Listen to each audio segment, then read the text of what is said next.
kita sudah mepet ini pukul 15, pembicara 8 orang, 6 orang. 15 menit. Nah, ini jadi saya tidak akan panjang-panjang lebar untuk membahas ini. Hah? Bebas. Kita mulai saja saudara-saudara. Tadi yang saya ingin memulai saja kala moderator kita salah menyebutkan 02, reaksi langsung spontan dari Bapak Ibu. Jadi kayaknya 02 ini jadi common enemy, jadi musuh bersama seperti itu. Saya ingin saja memulai bahwa persoalan kita hari ini adalah pelanggaran konstitusi yang terus-menerus kita biarkan selama ini. Kalau saya lihat bahwa pelanggaran konstitusi yang dilakukan oleh rejim Jokowi ini tidak hanya sekedar menjelang pemilu atau setelah pemilu ini, tapi menurut saya sejak 9 tahun yang lalu. Betul nggak? Tapi ada 9 tahun yang lalu, ada yang belum tersadar-sadarkan sampai sekarang, ada yang sadar di tengah jalan, ya kan? Ada yang juga tertutup mata hatinya sampai saat ini. Kita termasuk orang-orang yang beruntung, ya kan, sudah tersadarkan lebih dahulu. Jadi ada yang pertama yang saya ingin bicarakan, pelanggaran konstitusi itu adalah pelanggaran sumpah dan janji. Ini pelanggaran sumpah dan janji ini cukup serius. Sama-sama kita tahu Pak Jokowi itu pada tahun 2012, Bang John, masih wali kota Solo. Pada waktu dia dilantik menjadi wali kota Solo, dia bersumpah dan berjanji, gitu, akan melaksanakan masa jabatannya selama 5 tahun. Sumpah dan janji pada waktu itu. Tapi belum nyampai 5 tahun dari periode kedua, dia sudah melompat salto ke Jakarta. Pada waktu ditanya oleh wartawan, apakah Pak Jokowi akan running, saya nggak mikirin itu, saya mau kerja seperti itu, ya kan? Tapi faktanya, ya kan? Apa? Oh, gorong-gorong. Oh, gorong-gorong. Saya ingin, ini banyak yang tidak tahu. Pada tahun 2012, saya masih anggota Dewan DPR RI, Mas Ganjar masih wakil ketua Komisi 2 DPR RI, Pak Taufik masih ketua Majelis Permusyawaratan Rakyat MPR. Suatu waktu saya jadi gini, moderator, kalau masalah gugatan menggugat nanti gampang, ya kan? Ini ada banyak hal yang tidak diketahui oleh publik dan masyarakat. Saya berkewajiban untuk menyampaikannya. Sehingga pada waktu 2012 itu Pak Taufik itu manggil saya datang ke ruangannya, saya bilang, saya manggilnya karena sama-sama orang Palembang, wong Kito Galo, bukan wong Kito Gilo. Bung Refli juga orang Palembang juga. Jadi pada waktu itu dia bilang, Dik, coba kau nilai ada orang yang mau jadi gubernur DKI, kira-kira pantas atau tidak. Yang kedua, kira-kira menang atau tidak melawan yang namanya Fauzi Bowo. Saya nggak tahu siapa orangnya itu, ya. Tidak selang lama datang Ganjar, karena waktu itu Ganjar Komisi 2 toh. Saya yang ke Ganjar, Bang John, Ganjar Kak, bukan, ada lagi orangnya. Tidak berapa lama ada datang orang, ya kan? Saya juga nggak kenal orang itu, tidak tahu siapa orang itu, ya kan? Konyong-konyong dia datang. Kalau mau diparodikan jalannya kayak gini. Kalau mau diparodikan kan, dia datang, saya nggak tahu. Pak Taufik memperkenalkan, ini Dik, namanya Pak Jokowi, wali kota Solo. Oh ya, siap. Terus apa dia bilang? Oh, saya sudah kenal dengan Bang Yani. Ya. Saya merasa belum pernah berkenalan dengan dia, ya kan? Terus dia menyatakan bahwa dia ikut membantu pada waktu itu, ya, karena kita tim Senturi mengantar-ngantar. Ini orang kayaknya nggak ada peristiwa itu, kok berani menyatakan peristiwa yang tidak ada menjadi ada seperti itu, alias apa itu? Nggak ada. Alias apa? Nah, itu dia. Terus sudah selesai, dia bicara sekitar 5-10 menit. Terus Pak Taufik nanya, dia balik, kira-kira kalau orang itu jadi gubernur DKI menang nggak lawan Fauzi Bowo? Nggak ada tampangnya, saya bilang. Nggak ada tampangnya, pasti kalah. Iya kan? Waduh, saya juga seperti itu. Tapi ibu dipaksa, ibu kata-katanya Pak Taufik, dipaksa berbagai macam bentuk, termasuk lembaga-lembaga survei pada waktu itu, menggadang-gadang ini orang harus menjadi calon gubernur DKI melalui PDIP. Tapi bukan itu yang dipersoalkan oleh Pak Taufik yang ingin saya sampaikan. Ini suatu saat, itu 2012, orang ini akan berhadapan dengan kami dan mungkin dia akan berkhianat dengan kami seperti itu. 2024 kejadian, artinya 12 tahun yang lalu terpilih jadi presiden.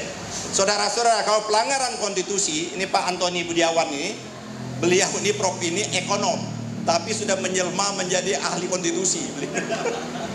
Sudah banyak sekali mencatat pelanggaran-pelanggaran konstitusi yang dilakukan oleh Pak Jokowi. Kita ambil saja pelanggaran konstitusi yang paling dasar itu adalah merampok uang negara itu pada waktu kita menghadapi COVID. Dia keluarkanlah COVID, saya ingat betul itu Perpu 1 tahun 2020. Perpu 1 tahun 2020 itu melanggar berbagai macam undang-undang. Kami semua menggugat di Mahkamah Konstitusi, ya, tapi kita tahu hasil Mahkamah Konstitusi toh. Mengambil hak DPR sebagai budgeting, mengambil hak DPR sebagai pengawasan, mengambil haknya Badan Perwakilan, dan mengambil haknya pengadilan. Karena pengambil kebijakan di dalam yang namanya Perpu itu tidak dapat dituntut baik perdata maupun pidana dan lain sebagainya. Jadi pelanggaran-pelanggaran konstitusi ini terus-menerus dilakukan. Sayangnya DPR kita pada waktu itu yang harusnya mengawasi, yang harusnya ada fungsi secara konstitusional mengawasi, bahkan melakukan bila perlu sampai impeachment, itu tidak dilakukan sampai saat ini. Oleh karena itu, kita beberapa waktu yang lalu rame-rame ke DPR, Bang John, untuk meminta DPR menggunakan hak konstitusionalnya, yaitu angket. Ini kalau angket terjadi, ini bisa kebongkar semua.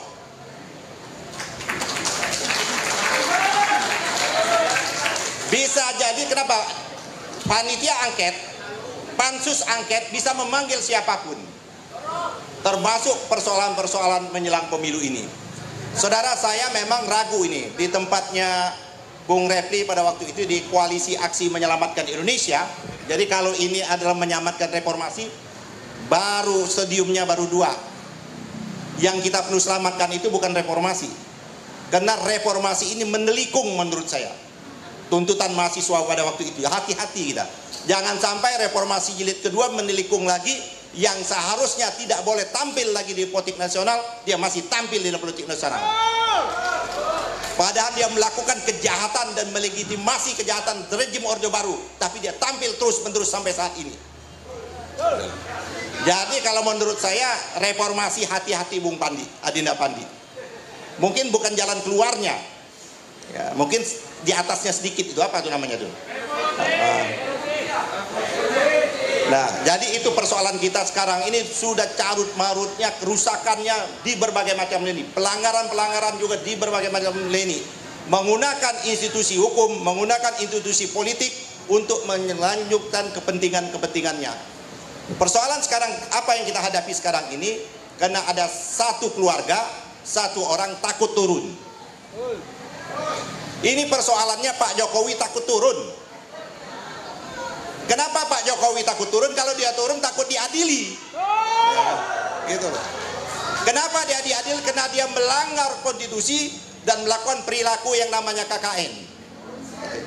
Korupsi, kolusi, dan nepotisme. Kita masuk aja topik yang sedang hangat sekarang. Apakah pilpres kita kemarin itu betul-betul pilpres yang sudah diamanahkan oleh konstitusi kita? Apakah pilpres yang lalu dan pileg yang lalu sudah sesuai dengan amanat konstitusi kita? Hah? Bohong. Bohong. Menurut saya tidak dilakukan berdasarkan prinsip-prinsip pemilu yang diamanahkan oleh konstitusi. Apa prinsip dasarnya? Jujur dan adil. Pertanyaan, apakah pemilu kita jujur? Sejak awal sudah tidak jujur dan tidak adil. Dari mana tidak jujur ini aja? Undang-undang yang ada aja sudah tidak jujur dan tidak adil. Pilpres ada yang namanya presidential threshold. Saya mewakili yang namanya anggota DPD ada 15 orang. Bung Repli mewakili Pak Gatot Nurmantio. Tapi di mata MK tidak punya legal standing.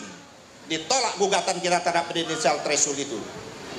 Tapi MK menerima makhluk yang kita tidak tahu asal usulnya, anta berantah dari yang namanya mahasiswa Solo yang mengajukan gugatan di perkara yang nomor 90 dan Mahkamah Konstitusi katanya mengabulkan.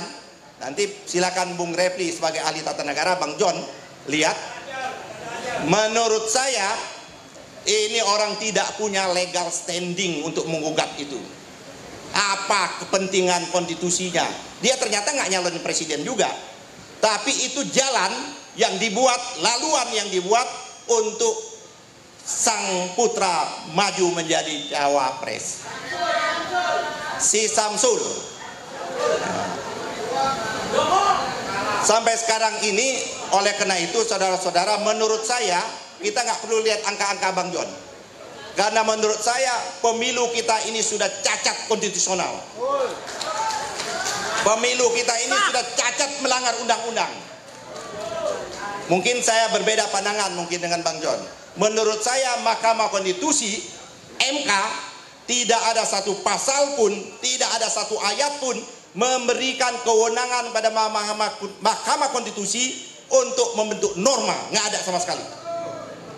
Mahkamah Konstitusi hanya diberikan kewenangan oleh Undang-Undang Dasar kita menguji norma yang ada. Bisa dia tidak setuju dengan norma yang ada. 40 tahun kami tidak setuju, boleh melanggar undang, boleh. Dia buat berapa, tapi dia tidak boleh membuat norma. Prasa yang dibuat oleh Mahkamah Konstitusi adalah prasa norma. Itu adalah norma. Tidak berumur 40 tahun boleh, asal ya kan telah pernah atau sedang menjabat bupati, wali kota atau anggota DPRD, DPR atau DPD seperti itu. Menurut saya itu putusan itu ada melanggar konstitusi kita yang ada. Apalagi kalau kita lihat ada 4 putusan. Di MK itu ada 4 gugatan, yang diterima hanya gugatannya si anaknya Bunyamin Saiman ini, yang mahasiswa Sulu. Yang terakhir kita tahu ternyata ada perjanjian, ada transaksi, yaitu belum dibayar oleh Gibran, makanya dia menggugat kan, wan prestasi seperti itu. Kalau bahasa anak sekarang, kasihan deh lo gitu, udah capek-capek gitu. Nah, oleh karena itu persoalan kita secara konstitusionalitas. Proses pencalonan Gibran sebagai wapres adalah cacat, dan oleh karenanya bawaan berikutnya semuanya cacat semua seperti itu. Yang kedua yang saya ingin lakukan, bagaimana Jokowi ini ingin mempertahankan kekuasaannya ini, kita jangan lupa MK tidak boleh tuli, tidak boleh lupa, tidak boleh amnesia. Jauh sebelumnya ada keinginan Jokowi itu ingin menjabat 3 periode. Kita beruntung ada Ibu Megawati, Ketua Umum Partai Demokrasi Indonesia Perjuangan. Merdeka! Kalau Ibu Mega tidak bertahan, jadi barang ini 3 periode. Tapi Ibu Mega tetap tidak mau. Tidak puas dengan 3 periode, tidak memperpanjang masa jabatan. Gagal juga. Karena Ibu Mega tidak puas kotak-katik orang sekampungnya Bang Repli yang namanya Kodori membuat formulasi baru, yaitu pasangan Prabowo Jokowi. Gagal lagi. Nah, dia putar, ya anak saya aja lain maju seperti itu. Yang namanya Gibran. 1, Samsul. Yang kedua, bagaimana dia mengkonsolidasi yang namanya 10 aparat pejabat-pejabat gubernur dan pejabat-pejabat bupati dan wali kota. Saya dulu dengan saudara saya, teman saya yang sekarang jadi pembelanya Samsul, teman saya itu sudah mempersoalkan kok pilkada ditunda. Bayangan saya dulu pilkada ditunda hanya kena sentimen kepada Anies Rashid Baswedan. Tapi ternyata pilkada ditunda ini kepentingannya untuk pemilu ini, yaitu mengangkat pejabat presiden, pejabat gubernur, pejabat wali kota, pejabat bupati. Dalam satu pertemuan yang dihadiri oleh Pak Jokowi dan Mendagri pada waktu itu, Pak Jokowi menyatakan, Pak Mendagri, berapa lama pejabat-pejabat ini bisa kita evaluasi? Pak Mendagri pada waktu itu, Tito mengatakan 1 bulan. Menurut Jokowi, saya tidak mau 1 bulan. Tiap hari saya bisa evaluasi. Artinya apa? Kalau tiap hari dia tidak mendukung keinginannya, bisa dicopot pejabat bupati dan pejabat wali kota dan gubernur. Jadi kalau yang sekarang yang terjadi itu sebuah hal yang keniscayaan saja. Yang terakhir nih, kena waktu pendek ya. Yang terakhir, bagaimana menggunakan dana negara yang untuk kepentingan pribadi, yang kepentingan adalah untuk anaknya, yang itu yang ramai disebut bansos.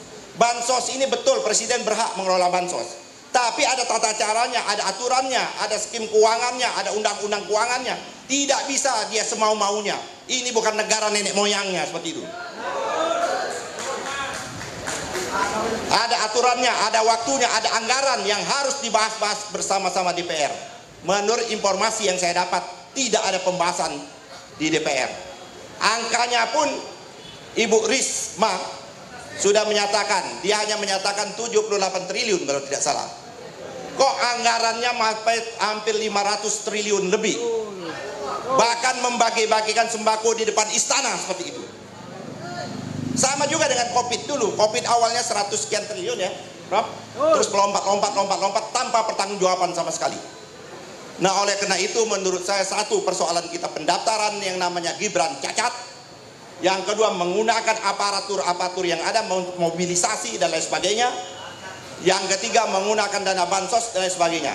Persoalannya kita saat ini, apakah Mahkamah Konstitusi yang kebetulan ada sang paman berani dia menerobos menegakkan azas pemilu yang jujur dan adil? Berani atau tidak MK? Harus berani. Bagaimana nih, berani atau tidak? Harus berani. Menurut saya tidak. Baru berani Mahkamah Konstitusi kalau kita datang rame-rame setiap sidang. Jadi Bapak Ibu, mari kita rubah perlawanan di medsos menjadi perlawanan yang real dan nyata seperti itu. Jangan sibuk saja kita melawan ngumpet-ngumpet di WA. Bagaimana caranya? Hari Senin besok itu ada sidang di Mahkamah Konstitusi. Hari Senin. Senin adalah gugatan 01, Selasa gugatan 02. Kalau hari Senin masanya 500, maka hari Selasa naik masanya 750.000. Kalau bisa sampai mendekati putus berjuta-juta. Kalau itu terjadi, maka menurut saya Mahkamah Konstitusi baru berani memutuskan. Kalau tidak, jangan harap.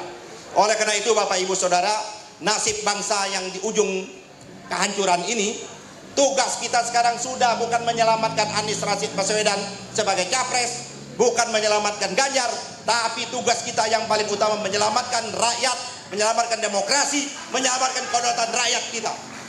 Ya. Merdeka! Merdeka! Merdeka! Merdeka! Merdeka! Merdeka! Saya tunggu hari Senin di Mahkamah Konstitusi. Iya. Assalamualaikum warahmatullahi wabarakatuh. Tes pemimpin kita itu Bang Egy, ya kan, dan yang lainnya. Izin Bang ya, kawan-kawan semua. Assalamualaikum warahmatullahi wabarakatuh. Merdeka! Merdeka! Ini mudah-mudahan di depan MK nanti atau patung kuda jangan kurang dari ini jumlahnya. Masa lebih banyak buka puasa bersama dibandingkan demo? Gimana kita mau menang, ya kan? Jadi kalau sekarang berapa ini? Ya ada ratusan. Nah, mudah-mudahan nanti di patung kuda hari Senin itu ya lebih dari 1.000, 2.000, 3.000. Kalau tidak lebih dari itu nggak akan goyang Mahkamah Konstitusi. Jadi kawan-kawan semua, ada hal yang saya ingin bagikan hal yang membahagiakan. Mudah-mudahan begitu ya. Walaupun saya tidak percaya dengan Mahkamah Konstitusi. Percaya nggak dengan Mahkamah Konstitusi? Sama, tidak percaya juga saya. Tetapi coba kita sisakan untuk berpikir secara ilmiah dan nanti kita bantah lawyer-lawyer 02 yang barangkali ilmunya kurang. Ya. Jadi kawan-kawan semua, saya punya feeling yang baik ya. Insya Allah permohonan kita dikabulkan. Amin dong. Kenapa begitu? Gini, ini lawyer 02 bilang permohonan 01 dan 03 ini cuma wacana aja. Cuma omon-omon. Ya. Dan salah kamar katanya. Saya sudah jawab berkali-kali, bahkan ketika crossfire dengan lawyer-lawyer mereka yang mengatakan salah kamar itu pasti bacaannya baru bab 1. Ya. Baru bab 1. Kenapa begitu? Yang namanya Mahkamah Konstitusi itu kalau saya bicara teori ya, dan sidang 2004 yang lalu, di mana saya waktu itu jadi asisten hakim atau staf ahli. Yang namanya aspek kualitatif itu sudah diterima MK sejak sidang pertama. Jadi kalau ada lawyer yang mengatakan bahwa urusan MK itu hanya angka-angka, pasti itu lawyernya nggak belajar banyak, ya. Jadi urusan MK tidak hanya angka-angka, tapi ada satu doktrin yang disampaikan oleh Mahkamah Konstitusi yang saya khawatir hakim MK perlu diingatkan lagi, karena mereka tidak terlibat di putusan 2004, yaitu MK itu adalah the guardian of the Constitution, penjaga konstitusi. Apa yang dijaga oleh MK? Yaitu pemilu yang jujur dan adil, atau tegaknya azas-azas pemilu yang luber dan jurdil. Jadi kalau ada sebuah perhelatan pemilu yang melanggar konstitusi, sekali lagi, melanggar konstitusi, itu tidak tertutup kemungkinan MK untuk menyidangkan dan mengabulkan permohonan. Amin. Karena itulah memang doktrinnya. Dan itu tidak usah kita bicara TSM atau tidak. Debat tentang TSM itu debat yang menurut saya kurang lengkap. Babonnya adalah apakah MK bisa menemukan ada pelanggaran serius terhadap konstitusi kita. Terutama prinsip jujur dan adil. Makanya tim 01 dan juga 03, kok nggak ada yang ribut ketika saya nyebut 02? Padahal saya pancing gitu ya. Ya. Jadi tim 01 dan 03 itu mempermasalahkan pelanggaran serius terhadap konstitusi. Apa pelanggaran serius terhadap konstitusi tersebut? Yang paling ultimate, yang paling utama adalah Presiden Jokowi menjadi ketua tim pemenangan 02. Itu yang sebenarnya tidak diperbolehkan. Karena itu adalah pengkhianatan terhadap konstitusi dalam bahasa 01. Dan dampaknya adalah dimulai ketika Gibran dicalonkan sebagai wakil presiden berpasangan dengan Prabowo. Padahal menurut kami baik 01 dan 03, pencalonan Gibran atau penetapan Gibran sebagai wakil presiden bertentangan dengan hukum dan konstitusi. Karena itu insya Allah permohonan kita akan dikabulkan dan akan ada PSU, pemungutan suara ulang. Amin. Tetapi saya tentu bisa mengelaborasi permohonan lainnya, tapi terlalu teknis nantinya. Tapi intinya pegang saja omongan saya bahwa kita ada peluang untuk dimenangkan.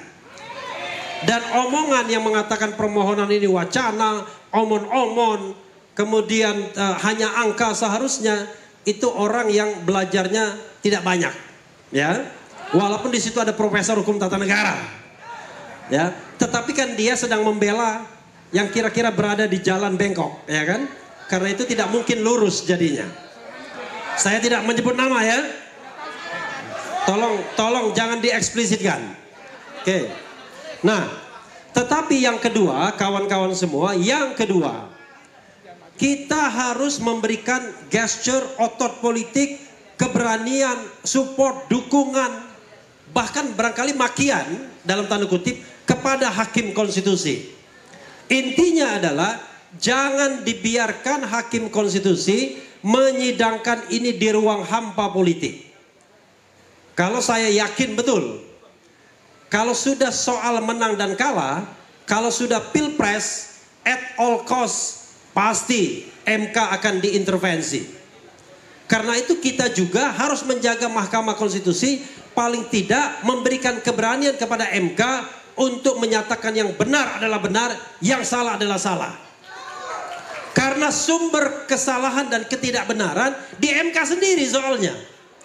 Mumpung sekarang bulan Ramadan dan nanti halal bihalal putusannya 22 April, kita kasih kesempatan kepada MK untuk memperbaiki dosanya. Ya. Putusan 90 itu nanti kita bisa diskusi lebih banyak, tapi tidak di sini. Itu putusan yang seharusnya tidak bisa menjadi alasan atau dasar bagi Gibran untuk maju sebagai wakil presiden. Tetapi dipaksakan. Ada konspirasi pamannya, ada konspirasi KPU, ada konspirasi Bawaslu, sehingga Samsul ini kemudian bisa lolos. Karena itu mudah-mudahan ini dibenarkan lagi, dibetulkan oleh Mahkamah Konstitusi. Oke? Karena itu kita harus memberikan keberanian kepada hakim MK. Caranya adalah demo MK, 500.000 orang kek, 1 juta orang kek. Kalau cuma yang demo 100 orang, ya nggak ada pengaruhnya bagi MK. Tidak akan sampai teriakan kita ke dinding-dinding Mahkamah Konstitusi. Karena itu kita geruduk Mahkamah Konstitusi. Ini semangatnya di sini aja. Besok Senin nggak ada ini orangnya. Oke, itu yang kedua ya. Yang ketiga, nanti insya Allah kalau permohonan ini dikabulkan, 02 didiskualifikasi sesuai dengan permintaan kita. Nanti 01 dan 03 akan berhadapan. Ya. Mau ribut lagi nggak di antara kita? Mau kita main money politik? Mau kita main pengerahan aparat? Mau kita mobilisasi kepala desa? Kalau kita melakukan hal yang sama, kita tidak bedanya dengan orang-orang yang hari ini kita kritik. Jadi kalau nanti Allah Subhanahu wa taala mentakdirkan kita harus berhadapan, maka berhadapan dengan gentle. Ya, berhadapanlah dengan nilai, berhadapanlah dengan memegang komitmen. Saya sama Prof John berhadapan, tapi adu konsep dan adu gagasan, bukan adu money politics. Bukan menggunakan kekuasaan untuk memenangkan pertarungan. Makanya saya katakan haram hukumnya kalau kita dipimpin oleh pemimpin yang curang menangnya. Tidak boleh.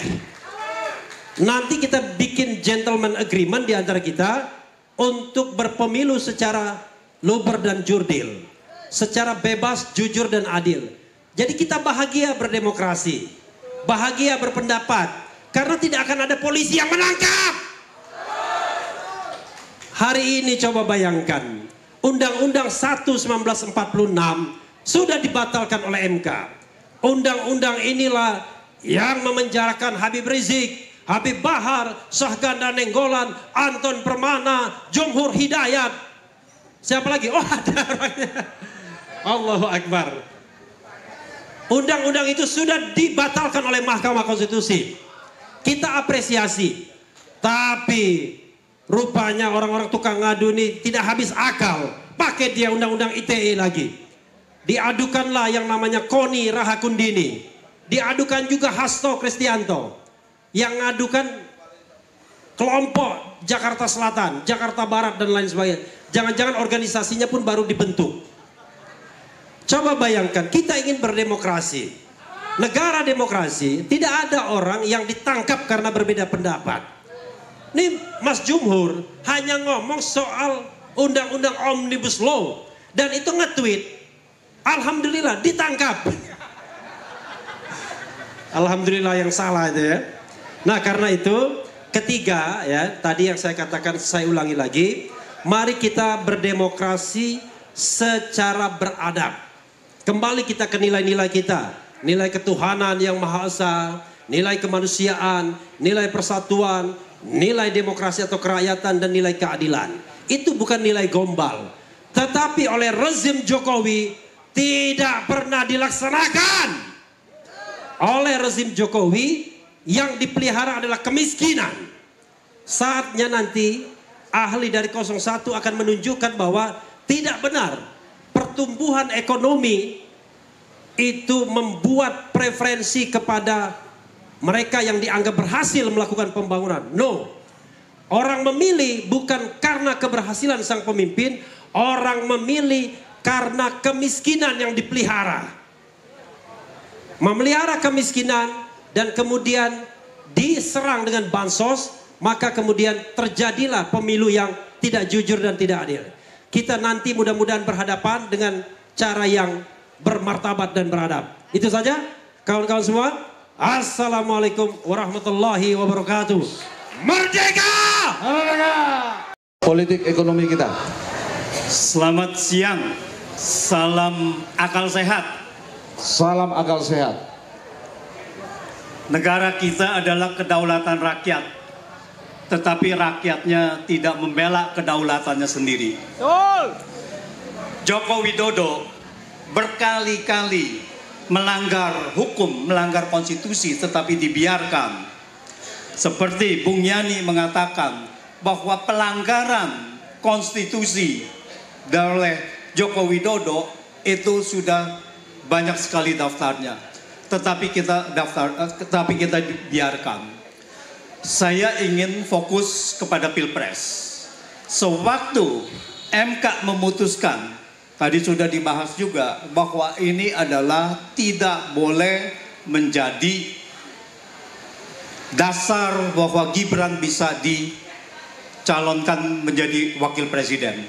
Karena ini adalah melanggar hukum, melanggar konstitusi. MK sendiri melanggar konstitusi. Tetapi komposisi MK 5 dan 4 pada saat itu. Nanti saya akan lanjutkan bagaimana. Yang kedua, melanggar pencalonan pendaftaran dari Gibran. Yaitu KPU melanggar peraturan KPU. Melanggar peraturan KPU itu adalah melanggar undang-undang pemilu. Karena peraturan KPU adalah pelaksana undang-undang. Tetapi semuanya di pelanggaran Mahkamah Konstitusi juga dibuktikan oleh Majelis Kehormatan Mahkamah Konstitusi melanggar etika berat, melanggar kekuasaan kehakiman. Anwar Usman dicopot. Tetapi rakyat hanya diam saja. Hanya segelintir rakyat saja yang turun. Salah satunya adalah Prof. Egy Sujana. Tetapi kita semuanya diam. Kita merasa masih bisa melawan ini. Jadi Jokowi pada saat itu adalah ngetes dan terus-menerus melanggar peraturan dan perundang-undangan. Dan puncaknya adalah saat ini. Pilpres 2024. Ketika semuanya sudah dilanggar dan Gibran sudah mendapatkan tiket untuk menjadi calon wakil presiden. Lalu kemudian tahap kedua implementasi dari kecurangan. Apa implementasi dari kecurangan? Yaitu adalah alat sirekap. Dan yang kedua adalah bansos. Bansos itu melanggar konstitusi. Bansos melanggar undang-undang keuangan negara. Karena bansos itu diputuskan secara mendadak pada rapat kabinet, rapat terbatas 6 November 2023 ketika Gibran sudah dicalonkan menjadi wakil presiden. Melanggar konstitusi pasal 23 karena APBN harus diputus bersama DPR. Harus disetujui bersama DPR. Tetapi dalam rapat kabinet itu, dalam rapat terbatas, Presiden Joko Widodo memutuskan secara sepihak tanpa persetujuan DPR merubah anggaran, merubah undang-undang APBN tahun 2024.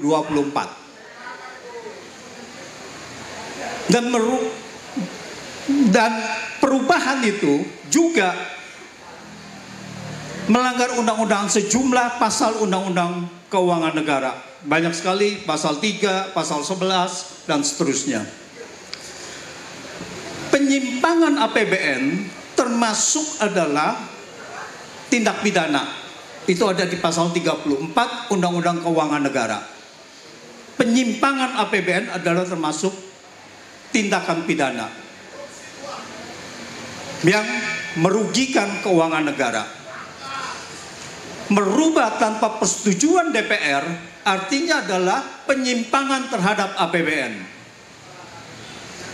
Sekarang kita kembali kepada judul tadi, apakah gugatan di MK ini bisa berhasil atau tidak? Secara teori kita sekarang ada 8 hakim konstitusi, yang 4 pada saat itu masih ada yang menolak permohonan uji materi. Jadi kalau kita simpulkan itu adalah mungkin bisa 4-4.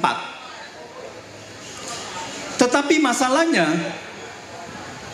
Joko Widodo tidak akan berdiam diri. Ini adalah episode terakhir baginya untuk menggolkan Gibran ini.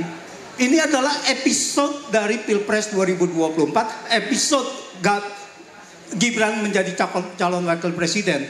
Joko Widodo tidak akan berdiam diri.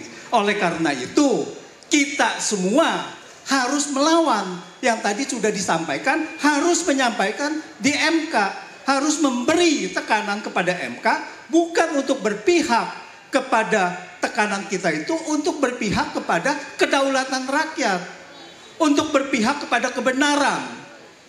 Karena kita yakin bahwa Mahkamah Konstitusi seharusnya sudah tahu semua bukti pelanggaran ini. Karena pelanggaran ini adalah transparan. Jadi tidak mungkin Hakim Konstitusi ini tidak tahu. Tetapi semua pelanggaran ini didiamkan. Oleh karena itu, hak rakyat untuk mengganti presiden apabila melanggar konstitusi. Filsuf asal Inggris John Locke mengatakan bahwa hak rakyat, bahwa presiden dipilih oleh rakyat untuk mentaati kesepakatan yang ada di dalam konstitusi, untuk mengikuti atau taat terhadap konstitusi. Apabila presiden tidak taat konstitusi, maka rakyat wajib menggantinya. Termasuk melalui revolusi. Revolusi adalah hak rakyat untuk mengganti pemerintahan tirani. Sekarang tinggal terserah kepada kita rakyat. Apakah kita mau menggunakan hak kedaulatan kita dan mengganti pemerintahan tirani. Statement pendapat John Locke itu masuk di dalam deklarasi independence dari konstitusi Amerika. Jadi Amerika siap mengganti pemerintahnya yang melanggar konstitusi. Tapi kita juga sudah jelas-jelas menganut kepada kedaulatan rakyat. Semoga kita semua bisa menegakkan kedaulatan rakyat. Terima kasih.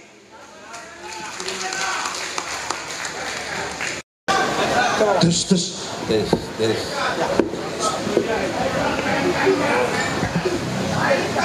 Makasih. Tes.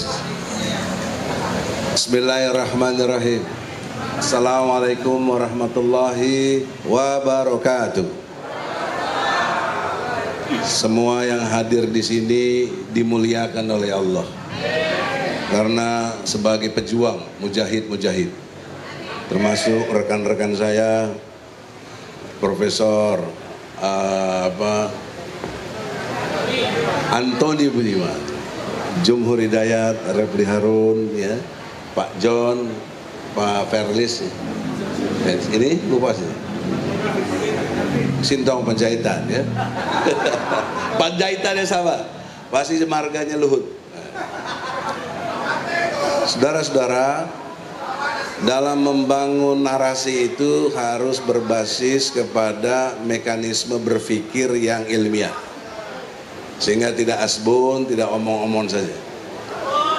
Pemikiran ilmiah, saya membuat teori namanya Osjubedil, objektif, sistematis, toleran. Orang yang berpikir objektif, sistematis, dan toleran itu kategori ini intelektual. Misalnya, walaupun saya pendukung Anies, saya berada dalam pendukung 01, tapi saya tidak boleh berpihak ketika bicara, ketika menyatakan pendapat intelektualnya. Harus objektif, kemudian sistematis dan toleran. Kalau nanti ada pendapat misalnya dari 02 yang benar atau 03, ya kita toleran, itu kebenarannya gitu loh. Jadi jangan dituduh nanti wow jadi pengkhianat dibayar berapa. Tidak ada konteks itu. Ini intelektual, disepakati seluruh dunia. Sebaliknya yang 02 dan 03, kalau pikiran-pikiran objektif saya ini benar, jangan terus takut berpihak kepada 01 gitu loh. Karena itulah kebenarannya, objektivitasnya, sistematisnya, dan toleransinya. Itulah yang disebut sikap jubedil, orang yang jujur, benar, dan adil. Itu teori bangunan saya, Osjubedil. Nah, dalam konteks teori ini, saya membedah sebelum, saat pemilu atau pilpres, dan sesudah. Gitu, Bro Hendrik. Ya. Sebelum, jauh sebelum, sudah ada prakondisi yang luar biasa terhadap kecurangan-kecurangan. Bahkan saya lebih tepat mengatakan kriminal pilpres, kriminal pemilu. Bukan kecurangan, kecurangan mah administratif. Tapi ini kriminal. Kejahatan pemilu, kejahatan demokrasi. Apa kejahatannya? Secara ilmu hukum, kita ukur sajalah yang sudah ada dan terukur berupa fakta dan by data.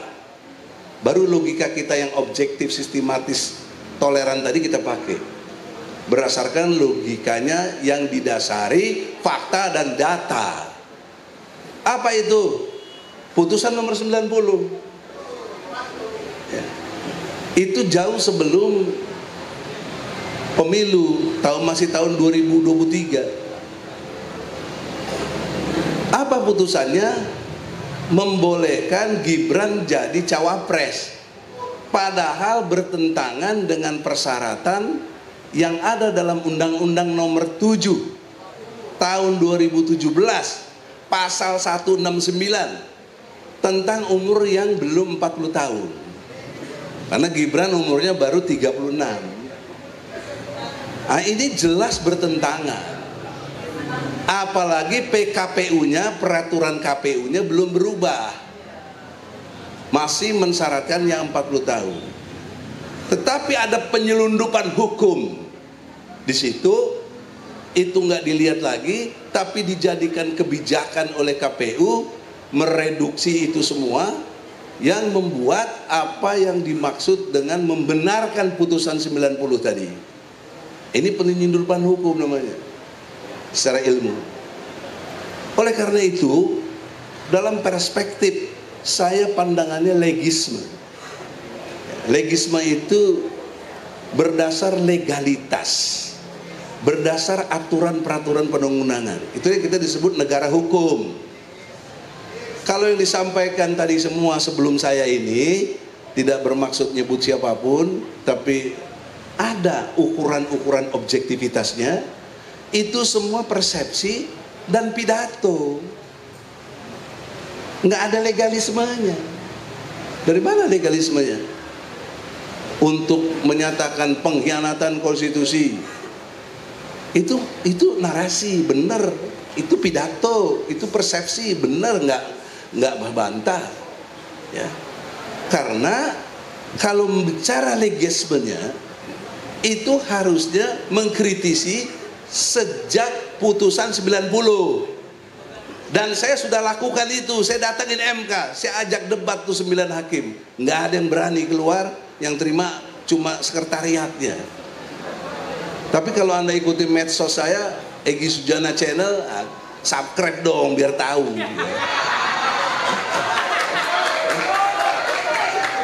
Itu akan terlihat bahwa saya sudah memprotes jauh sebelum pemilu. Kenapa saya protes? MK telah melanggar Undang-Undang Pokok Kehakiman nomor 28 tahun 2009 pasal 17 ayat 3, 4, 5, 6, 7. Itu jelas dilanggar. Ini legisme. Nggak bisa dengan pidato dan narasi-narasi tanpa dasar hukum yang kuat. Apa yang dilanggar oleh MK, oleh si Paman Usman? Yaitu pasal 17 ayat 3. Apabila hakim dan panitera ada hubungan darah, ada hubungan keluarga semenda dengan kasus yang ditanganinya, harus mengundurkan diri. Boleh dicek, ada di Google kok ini. Ini legisme. Ini yang nggak pernah dibahas oleh tim 01 atau 03.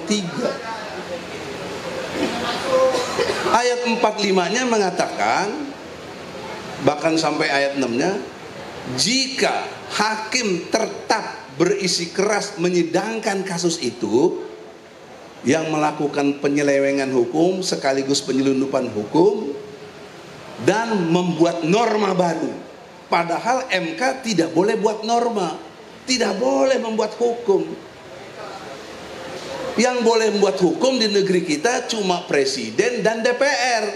Pasal 5 ayat 1 Jungto pasal 20 dan 21 UUD 45. Ya, itu legisme.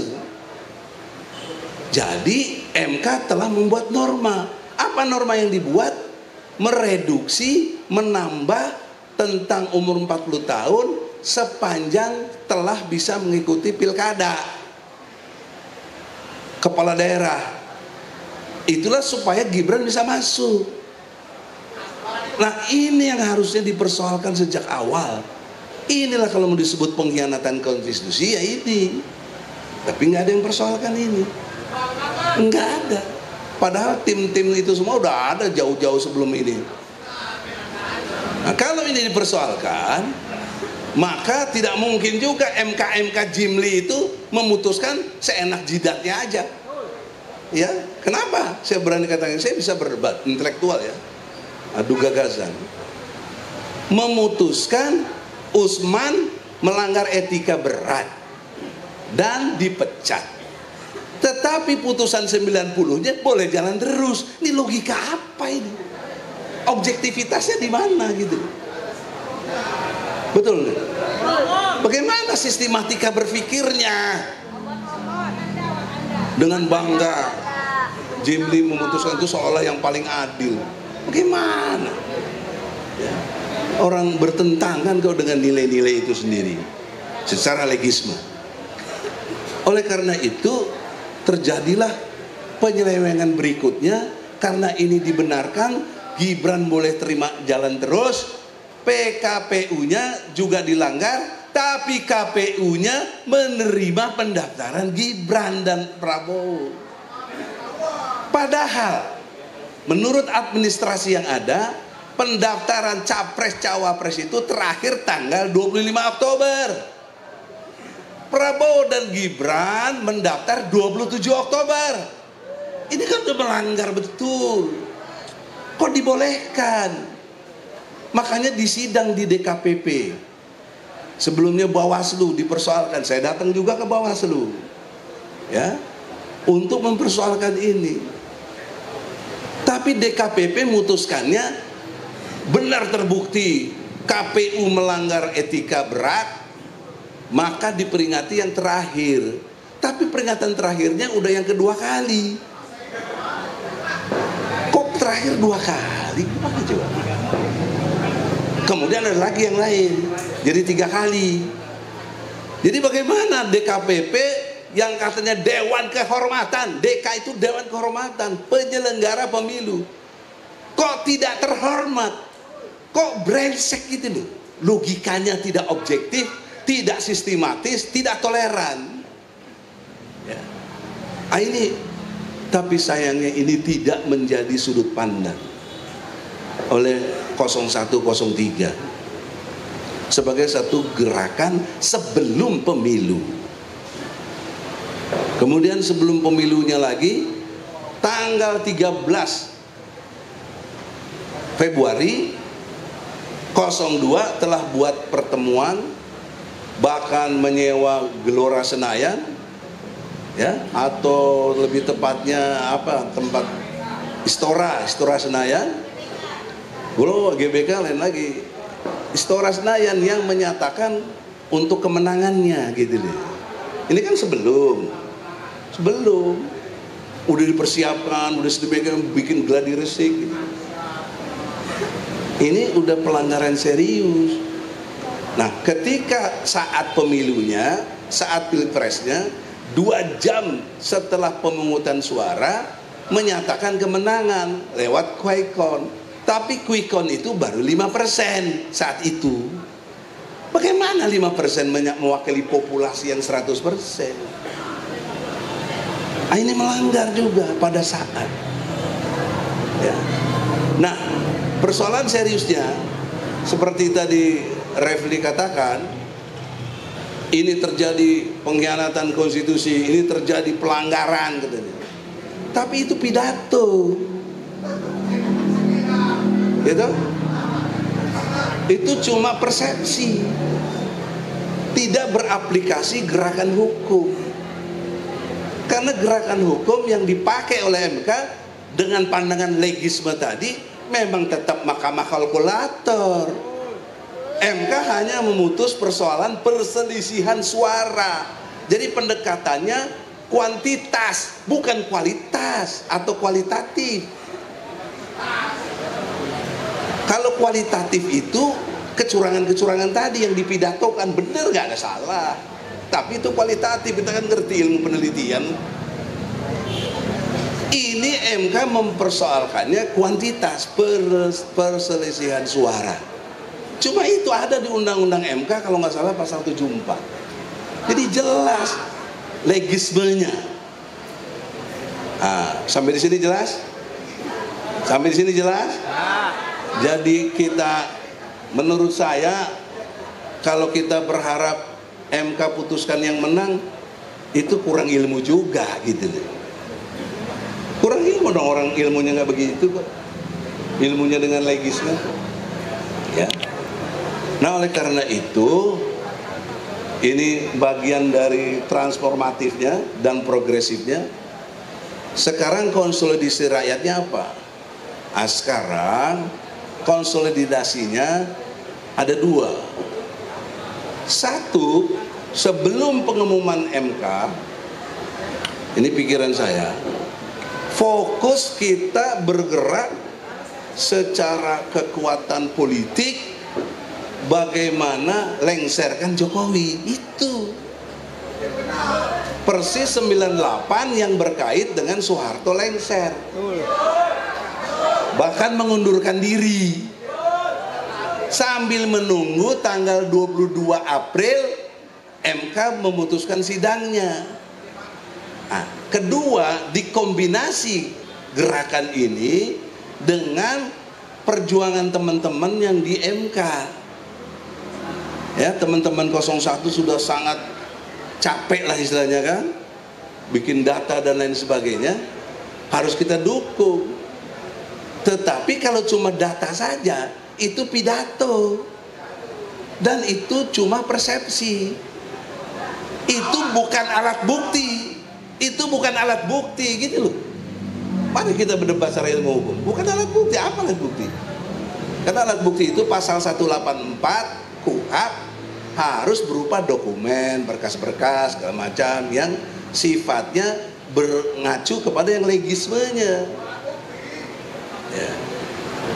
Harus ke legismenya. Nah, legismenya kan MK untuk kalkulator, hitung angka. Terus ada lagi dari 02, saya lihat di medsos, pikiran yang saya sampaikan ini sempit katanya. Karena cuma mengacu kalkulator tadi, hitung-hitungan. Sekarang progresifnya harus dikembangkan pemahamannya menjadi adanya pengkhianatan konstitusi seperti 01 nyampaikan itu, dan 02 juga begitu, bahkan mau mengajukan Kapolda katanya. Nah itu namanya narasi, itu pidato, itu namanya pandangan, bukan alat bukti, bukan. Ya, tidak begitu dulu. Maka logikanya, bagaimana supaya yang tadi narasi dan pidato itu jadi punya arti? Kita lah people power gitu loh. Kita tekan MK supaya betul menyatakan itu betul-betul pengkhianatan konstitusi dan pelanggaran-pelanggaran hukum. Itu hanya bisa dengan people power. Sebab Anda pakai otak dong kita nih semua yang tahu ya. Tidak bermaksud, sebentar lagi Pak, 2 menit. Tidak bermaksud mendikte. Mereka ini merancang kecurangan kan sudah lama. Bahkan kalau saya lihat dengan lahirnya Undang-Undang Nomor 7 tahun 2017, di situ sudah dimulai itu.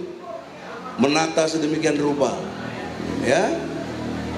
Kemudian faktanya, datanya untuk mengkondisikan kecurangan yang sempurna, di-steeringlah ASN, di-steeringlah aparat penegak hukum, di-steeringlah TNI Polri-nya, supaya mendukung apa yang dimaksud oleh Jokowi untuk dukung anaknya. Tadinya dia maunya 3 periode, ditolak, Bu Mega nggak setuju, maka dia setir bagaimana bisa tetap berhasil dia berkuasa, politik dinastinya, dia pengaruhi semua aparat yang di bawah dia, dan bansosnya, dan intimidasinya, sehingga berhasil mendapatkan suara 96 juta, Anies cuma 40 juta, Ganjar cuma 27 juta. Kalau bicara ke MK, kalah bos. Anies dengan Ganjar digabung kalah juga, karena belum nggak bisa nyaingi 96%. Mau ngomong apa gitu? Ini legisme.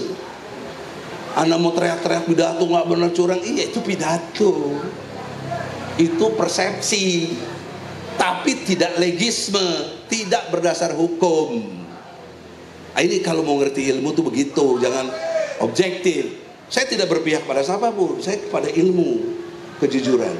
Maka terakhir, saudara-saudara, saya bilang ada 2 kemungkinan tadi. 1, lengserkan Jokowi sebelum 22 April, maksimal geruduk istana kalau perlu dan lain sebagainya. Sambil menunggu putusan 22, dudukin juga MK. Betul kalau ini kata Refli, 1-2 juta orang, ya minimal 500.000 orang. Betul-betul selama sidang dari tanggal 1 besok ini sampai selesai harus betul-betul terkonsolidasi di situ. Cuma masalahnya MK sudah disteril, ya sudah pakai kawat berduri, bahkan beton sekarang. Kenapa itu terjadi? Ini melanggar konstitusi, melanggar legismenya. Apa? Undang-Undang Nomor 9 tahun 98 tentang unjuk rasa, ya, pasal 13. Siapa yang didemo dan yang mendemo harus bisa bertemu. Siapa yang fasilitasi? Polisi. Makanya kalau kita mau demo, minta, bukan izin ya, minta pemberitahuan ke polisi 3 hari supaya mengkondisikan yang didemo siapa nih? Jokowi. Terus siapa pendemo? Kita. Kita sama Jokowi mesti ketemu. Itu tugas polisi, bukan bikin rintangan, bukan bikin beton-beton itu. Itu hukum. Tapi ini juga nggak jalan. nggak jalan. Saya lihat Jumhur dengan hormat berani talk, saya suka ya, dengan gerakannya. Tapi ketika ada yang ditangkap meleot. Udahlah kita nego aja. Saya mau bubar kalau situ dikeluarin. Apa begitu? Lihat Tiananmen, lihat di Hong Kong, nggak ada gerakan begitu. Gebrak terus. Korban konsekuensi, namanya korban dalam demo. Jangan negosiasi. Ini saya kritik depan orangnya, bukan di belakang. Nah, harus begitu, harus punya komitmen yang kuat. Nah, kalau kita nggak begitu, Pak John, Pak Zee, kita ini omdo jadinya. Kalau bahasa kasarnya ngeloco, masturbasi, enak sendiri aja dengan pidato. Onani, ini onani gerakan. Nah, sekarang saya simpulkan, saudara-saudara, konsolidasinya adalah ini berapa ada simpul-simpul massa. Kumpul rapat serius, tanggal 1 berapa ratus ribu bisa turun dan bergelombang. Nah, yang harus bicara Anies Baswedan dan Ganjar, himbau pasukannya masing-masing. Paling tidak himbau pendukungnya masing-masing untuk sama-sama menduduki MK. Baru punya arti. Kalau cuma Egy, Jumhur, Pak Antoni, siapa lu? Ini konsep tahu diri gitu loh. Ya, oleh karena itu kita ini yang mau people power, geruduk rumah Anies harus bicara begini. Kalau yang 03 geruduk rumah Ganjar. Jangan enak janji penasihat hukum dapat fee gak? Saya keluar dari situ karena logikanya nggak diterima. Ya sudah, saya di luar aja lah. Saya mau berjuang bersama kalian, people power. Assalamualaikum warahmatullahi wabarakatuh. Merdeka! Ya, Bapak Ibu sekalian, saya mungkin di sini pidatonya kan bukan dalam rangka menggalang massa ya, tapi dalam rangka ada lebih substansi lah begitu. Saya mau kasih sedikit insight atau optimisme ya, optimisme. Itu John F. Kennedy tahun 50-an waktu dia masih jadi senator, dia ngarang buku namanya Profiles in Courage, profil orang-orang berani, dan mendapatkan penghargaan Pulitzer, esai dan sebagainya di Amerika, sampai beberapa kali dapat penghargaan. Dalam bukunya itu dia memberikan beberapa contoh, ada 8 atau lebih contoh orang-orang yang dalam situasi krisis dia berani memutuskan untuk berbeda, bahkan dengan mayoritas orang-orang di sekitarnya, dan itu dia maksudkan untuk menyelamatkan bangsa. Namanya Profiles in Courage, John F. Kennedy, Presiden Amerika yang ngarang buku itu. Nah, saya melihat walaupun ada beberapa atau mungkin 1-2 yang sangat tidak terhormat di MK, tapi beberapa orang lainnya saya menganggap mereka orang-orang terhormat, orang-orang yang layak dihormati, walaupun ada yang layak untuk dikutuk. Nah, saya hitung-hitung Pak, saya hitung-hitung kalau misalnya ekstrim optimis kepada pro perubahan, karena perubahan ini sudah digelorakan di semua lini mahasiswa, kampus, rakyat, relawan dan sebagainya, para profesor, ini udah ke seluruh Indonesia. Gaung perubahan itu nyata ya. Jadi optimis pada ekstrim optimis ya, itu bisa dapat 71 Pak. Saya udah hitung-hitung gitu. Itu 7 hakim ya lawan 1 hakim yang pro kezaliman. Ya, Guntur Hamzah.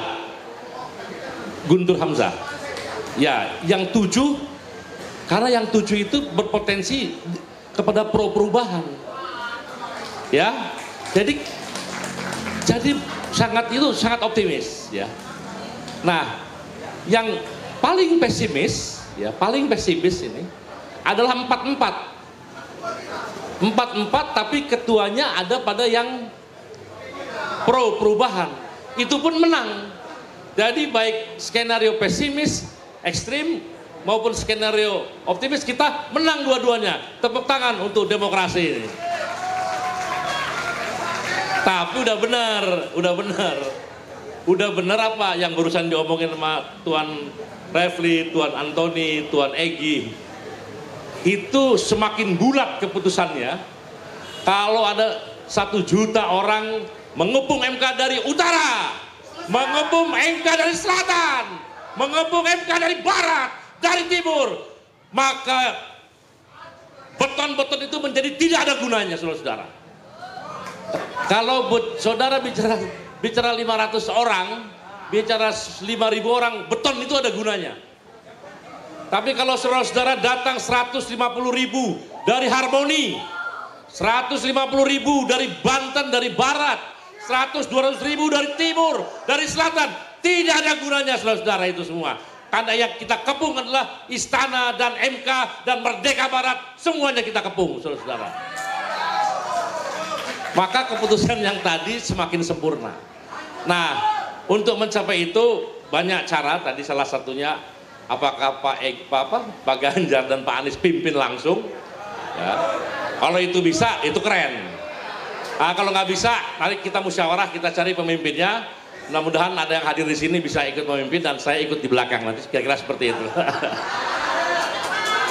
Terima kasih, kita diskusi. Selamat berjuang. Assalamualaikum warahmatullahi wabarakatuh. Merdeka!